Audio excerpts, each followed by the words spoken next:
महाराष्ट्र के पुणे में गुरुजी पंडित प्रदीप मिश्रा जी द्वारा अष्टविनायक शिव महापुराण कथा शुरू हो गई है और आज छठवें दिन मतलब 20 सितंबर की कथा पूर्ण हो चुकी है। यह 7 दिवसीय शिव महापुराण कथा है जो कि 15 से 21 सितंबर तक दोपहर के 2 बजे से 5 बजे तक आस्था और यूट्यूब के माध्यम से देखी जा सकती है। आज की कथा बहुत अधिक रोचक पत्रों से भरपूर थी, जिसमें गुरुजी ने बहुत अच्छे पत्र पढ़े हैं। साथ में गुरुजी ने कुछ पत्र के माध्यम से उपाय भी बताए हैं। सभी की जानकारी आपको इस वीडियो के माध्यम से प्राप्त होने वाली है। आज की कथा में गुरुजी ने कुल 13 पत्र, उपाय और उपयोगी जानकारी दी है। सभी की जानकारी आपको इस छोटे से वीडियो से प्राप्त हो जाएगी। किन्हीं कारणवश अगर आपने आज की कथा नहीं सुन पाई है तो आज की कथा का पूरा अस्तित्व आपको इस छोटे से वीडियो से प्राप्त होने वाला है। कल के वीडियो में हमने आपसे एक प्रश्न किया था कि सिद्धि विनायक का प्रसिद्ध मंदिर कहाँ पर है, तो इसका सही उत्तर है ए, महाराष्ट्र में।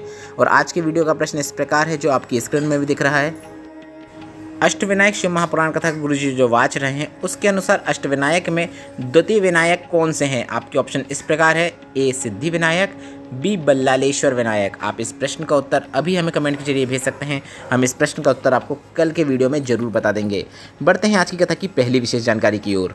कथा शुरू होते ही गुरुजी ने कहा, कई लोग प्रश्न करते हैं कि क्या हम तुलसी की माला के साथ साथ रुद्राक्ष को भी धारण कर सकते हैं, या फिर हमने रुद्राक्ष की माला को धारण किया है तो उसके साथ क्या हम तुलसी की माला को भी धारण कर सकते हैं, ऐसे में कोई हानि तो नहीं है? तो इस पर गुरुजी ने कहा, किसी भी पुराण में यह नहीं लिखा है कि अगर आप रुद्राक्ष के साथ तुलसी की माला पहने हैं तो गलत है।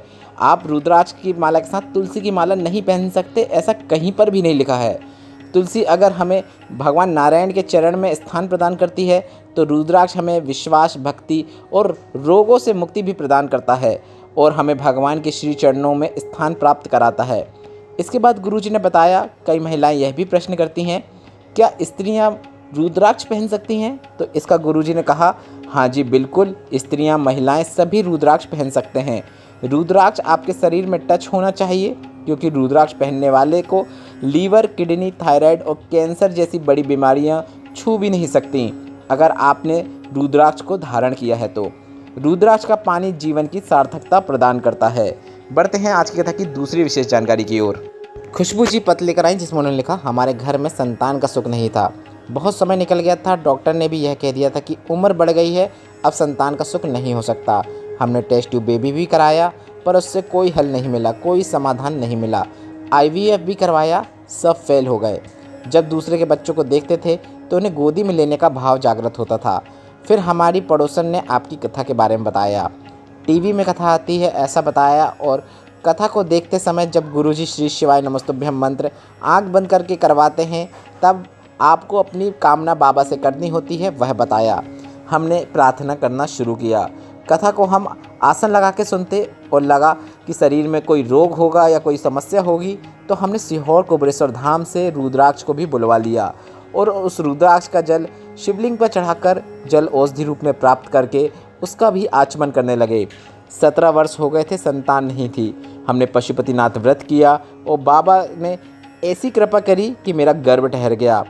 कुछ जांचें अच्छी आईं, कुछ जांचें गलत भी आईं, पर हमने सब बाबा पर छोड़ दिया। जितनी बार भी सोनोग्राफी करवाई, हर बार डॉक्टर ने एक ही बच्चा बताया, और मैंने जब बच्चों को जन्म दिया तब मैंने एक साथ 3 बच्चों को जन्म दिया। 2 पुत्री और 1 पुत्र हुए हैं और सभी स्वस्थ हैं। उसी का आभार व्यक्त करने में कथा पंडाल में आई हूँ। बढ़ते हैं आज की कथा की तीसरी विशेष जानकारी की ओर। गायत्री जी पत्र लेकर आई, जिसमें उन्होंने लिखा, क्या विधवा स्त्री शंकर भगवान को जल नहीं चढ़ा सकती? क्या विधवा स्त्री शंकर भगवान के मंदिर में नहीं जा सकती? क्या विधवा स्त्री पशुपतिनाथ व्रत नहीं कर सकती? तो गुरुजी ने कहा, मैं गायत्री जी से कहना चाहूँगा, ऐसा कोई शास्त्र नहीं है, ऐसा कोई पुराण नहीं है जहाँ पर लिखा हुआ हो कि विधवा नारी शंकर भगवान की पूजा नहीं कर सकती, जल नहीं चढ़ा सकती। इसके बाद गुरुजी ने कहा, आप जरूर पूजा करें, जरूर जल चढ़ाएं। यह तो कर्म की गति है जो आपको प्राप्त हुई है। किसी का पहले पति चला गया, किसी के पहले पत्नी चली गई। इसके बाद गुरुजी ने कहा, राम भगवान भी जब वनवास काट के घर आए थे, सिंहासन में बैठे थे, और वे जब भी सीता माता के साथ भोलेनाथ जी का पूजन करते थे, अभिषेक करते थे, तो वह साथ में अपनी तीनों माताओं को भी जरूर बैठाते थे, जबकि उस समय दशरथ जी शांत हो चुके थे। बढ़ते हैं आज की कथा की चौथी विशेष जानकारी की ओर। गुरुजी ने बताया, एक समय की बात है जब माता पार्वती अपने बच्चों की रक्षा के लिए भोलेनाथ को ही निगल गई थीं, और जब माता पार्वती ने भोलेनाथ को निगल लिया था तब सब जगह हाहाकार मच गई थी कि भोलेनाथ कहाँ गए। फिर सभी ने माता पार्वती की स्तुति की और माता पार्वती ने अपने शरीर से धुआं प्रकट किया और उस धुएं से भोलेनाथ प्रकट हुए और उनका नाम धूमावान हो गया और माता पार्वती का नाम धूमावती हो गया। शिवजी ने कहा, थोड़े ही समय के लिए तुम्हारे पति चले गए थे तो तुम वैधव्य कहलाओगी। धूमावती माता की जो आज भी प्रतिमा है वह बिना श्रृंगार की होती है, बिना मांग में सिंदूर की होती है, बिना मंगलसूत्र के होती है, बिना चूड़ियों की होती है, बिना पाँव की बिछुड़ी की होती है। इसके बाद शिवजी ने धूमावती माता से कहा था कि तुमने अपने बच्चों के कल्याण के लिए मुझे निकला था, तो मैं तुम्हें वर देता हूँ, जो भी तुम्हारे दर्शन करेगा वह कभी भी हार नहीं सकता है, हमेशा विजय प्राप्त करता है। इसके बाद गुरुजी ने कहा, आज भी भारतवर्ष के कई नेता जब जीत हासिल करना चाहते हैं, विजय हासिल करना चाहते हैं, तो वे धूमावती माता के दर्शन करने के लिए जाते हैं। धूमावती माता के मंदिर के बारे में जानकारी देते हुए गुरुजी ने कहा, कुछ मंदिर पीताम्बरा पीठ, दतिया और जबलपुर में हैं। इसके बाद गुरुजी ने बताया, भोलेनाथ ने माता धूमावती से कहा, तुम वैधव्य के रूप में हमेशा रहोगी, पर जिस पर तुम्हारी कृपा दृष्टि पड़ जाएगी वह जीवन में कभी भी नीचे नहीं आ सकता, वह उन्नति ही करता चला जाता है। बढ़ते हैं आज की कथा की 5वीं विशेष जानकारी की ओर। गुरुजी ने कहा, कई लोग अफवाह फैलाते हैं कि अगरबत्ती में बांस होता है, इसलिए अगरबत्ती का प्रयोग नहीं करना चाहिए। तो इस पर गुरुजी ने कहा, ऐसा हमारे सनातन धर्म के लोग नहीं कहते हैं। बाहर के लोग आकर हमारे लोगों को अंदर यह जानकारी डालते हैं कि इस प्रकार से गलत है, ताकि हमारे लोग भी अगरबत्ती को छोड़कर मोमबत्ती को पकड़ना शुरू कर दें। आपको इस प्रकार के बहकावे से बिल्कुल नहीं आना चाहिए। बढ़ते हैं आज की कथा की 6वीं विशेष जानकारी की ओर।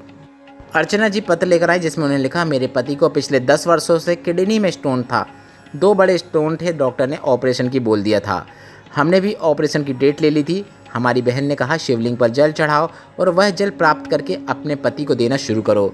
मैंने ऐसा ही करना शुरू किया। हमने डॉक्टर से 15 दिन का समय लिया था ऑपरेशन का और केवल 10 ही दिन तक हमने शिवलिंग पर जल चढ़ाया।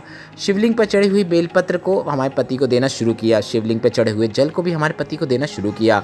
और जब डॉक्टर के पास जांच के लिए पहुंचे तो डॉक्टर ने कहा कि तुम्हारे पति की जो किडनी की जो 2 स्टोन हैं वह दोनों किडनी के स्टोन गिर गए हैं, अब ऑपरेशन की भी ज़रूरत नहीं है, वह पूरी तरीके से ठीक है। उसी का आभार व्यक्त करने में कथा पंडाल में आई हूँ। बढ़ते हैं आज की कथा की 7वीं विशेष जानकारी की ओर। लताबाई जी पत्र लेकर आए, जिसमें उन्होंने लिखा, मेरे पति का निधन हो चुका है, बड़ी कठिनाइयों से जीवन व्यतीत हो रहा था। मेरा बेटा मेरे पति की जो नौकरी है उसके लिए आवेदन करता रहा, पर उसे नौकरी नहीं मिली। बड़े परेशान हो गए, सारे ऑफिसरों के चक्कर लगाए, सारे मंत्रियों के चक्कर लगाए, पर कहीं से कोई ने मदद नहीं की। फिर मेरी पड़ोसन ने कहा, इतनी जगह जाते हो, शंकर भगवान के मंदिर में भी जाना शुरू करो, 1 लोटा जल चढ़ाना शुरू करो। मैंने भी ऐसा करना शुरू किया। मैंने पशुपतिनाथ व्रत भी किया। मैंने मेरे बेटे से जल चढ़वाना शुरू किया।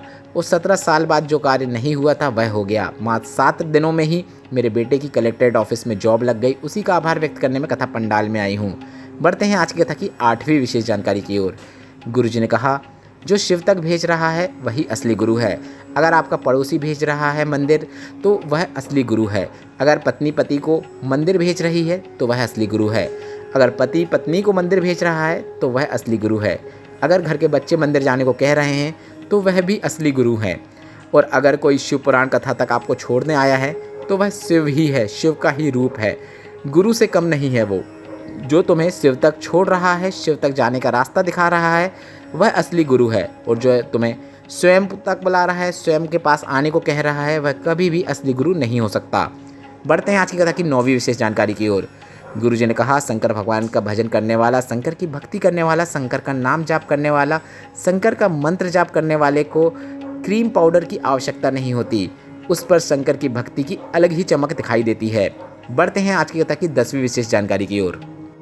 स्नेहा युवराज पाटिल जी पत्र लेकर आए, जिसमें उन्होंने लिखा, आज मैं हार गई और मेरे भोले बाबा और मेरे प्रदीप दादा जीत गए।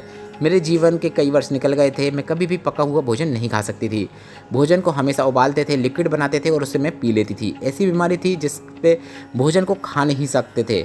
सभी बड़े बड़े डॉक्टर को दिखाया, कहीं से लाभ नहीं हुआ। सभी ने यह कहा, यह बीमारी जीवन भर रहने वाली है, कभी ठीक नहीं हो सकती। मेरे रिश्तेदार यहाँ रहते हैं, उन्होंने मुझसे यहाँ कथा पंडाल में आकर कथा सुनने को कहा। मैं जब पहले दिन कथा सुनने आई तब यही कामना करी कि मैं कथा सुनने तो आई हूँ, पर बाबा ऐसी कृपा करना कि मैं घर में जाकर पका हुआ भोजन खाऊं, और मैं पका हुआ ही भोजन करने वाली हूँ। 7 दिन हो गए हैं, मैं रोज़ पका हुआ भोजन खा रही हूँ, मेरी बीमारियाँ ठीक हो गई हैं। उसी का आभार व्यक्त करने में कथा पंडाल में आई हूँ। बढ़ते हैं आज की कथा की 11वीं विशेष जानकारी की ओर। श्वेता महेश जी पत्र लेकर आई, जिसमें उन्होंने लिखा, 12 वर्ष का मेरा बालक चला गया, मेरा बेटा मर गया। सभी परिवार वाले दुखी थे। मैंने सफ़ेद आंकड़े की जड़ का प्रयोग किया और बाबा से निवेदन किया, मुझे वही बालक वापस चाहिए। हमारे घर में कोई बालक नहीं है और मुझे वापस बालक देने की कृपा करें। और 40 वर्षों के बाद मुझे पुत्र रत्न की प्राप्ति हुई है। उसी का आभार व्यक्त करने में कथा पंडाल में आई हूँ। बढ़ते हैं आज की कथा की 12वीं विशेष जानकारी की ओर। सभी प्रकार के वर देने वाले हैं वरद विनायक। चौथे नंबर के विनायक हैं वरद विनायक और 5वें नंबर के विनायक हैं चिंतामणि विनायक और 6वें नंबर के विनायक हैं गिरजामज विनायक। और हम आपको बता दें, इसके पहले गुरुजी ने अपनी कथा में मयूरेश्वर विनायक, सिद्धि विनायक और बल्लालेश्वर विनायक का वर्णन किया है। बढ़ते हैं आज की कथा की 13वीं और अंतिम विशेष जानकारी की ओर। गुरुजी पंडित प्रदीप मिश्रा जी की आगामी कथाएं 1 से 5 अक्टूबर तक कोटा राजस्थान में दोपहर के 2 बजे से 5 बजे तक, 7 से 13 अक्टूबर तक कोडिया छत्तीसगढ़ में, 17 से 21 अक्टूबर तक नागपुर में होने वाली है। इस वीडियो में बताया गया उपायों से संबंधित अगर आपके मन में कोई प्रश्न हो तो वे प्रश्न आप कमेंट के जरिए पूछ सकते हैं। मेरे द्वारा दी गई जानकारी अगर आपको थोड़ी सी भी उपयोगी लगी हो, आज की कथा से आपको आनंद की प्राप्ति हुई हो, तो इस वीडियो को लाइक करके कमेंट बॉक्स में हर हर महादेव जरूर टाइप कीजिएगा। श्री शिवाय नमस्तुभ्यम। हर हर महादेव।